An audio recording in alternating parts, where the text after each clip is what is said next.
Okay, today I'm going to be redoing the plumbing on this pool equipment setup. And one of the reasons why I'm doing that is because it's missing a key component. So if you don't have this one component, which is a check valve, you could go through a lot of heaters.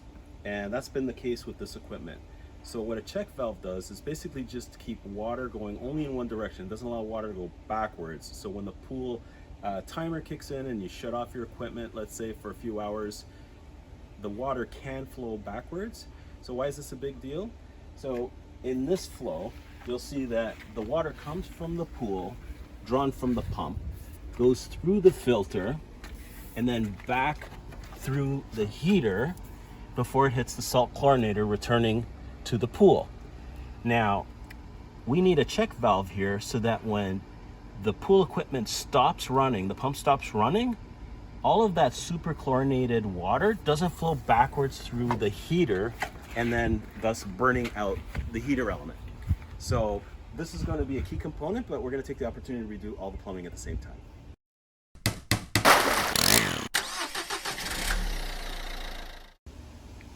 Okay, so this is the check valve, and as you can see, there's a flapper on one side.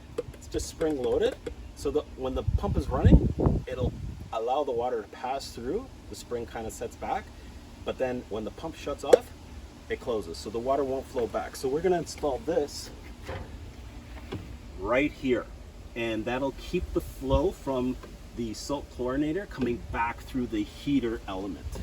Okay, so we've taken off our lines that go from the filter to the heater and the pump, and before we reattach those, now that we got nice easy access to where we want to install the check valve, we're going to decouple this whole fitting, this whole joint from the heater and the salt chlorinator so that we can cut this pipe and then glue in the new check valve.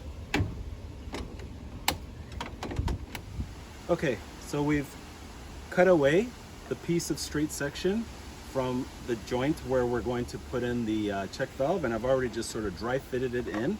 You want to make sure that you put it in the right way. So ours is going to go this way, coming out of the heater through the salt chlorinator, so the flapper valve has to be closest to the heater. You put it in the wrong way and it can't push water through. And so what I like to do is, after I have everything test fitted, is I remove it and I just mark with a Sharpie the alignment so that when I glue it together, everything is perfectly the way I expected. So now it's time to glue the joints together.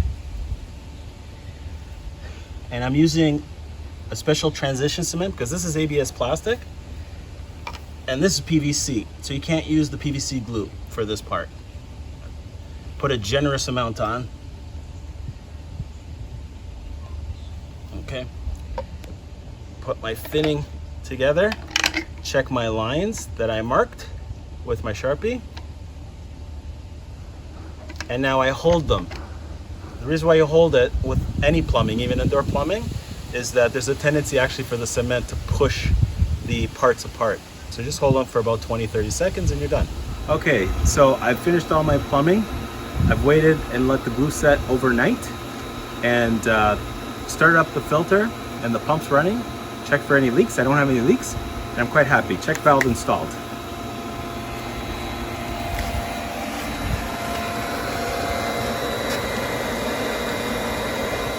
Okay, so I'm going to post other videos like that. I appreciate it if you subscribe to my channel or hit the like button. Thank you so much for watching.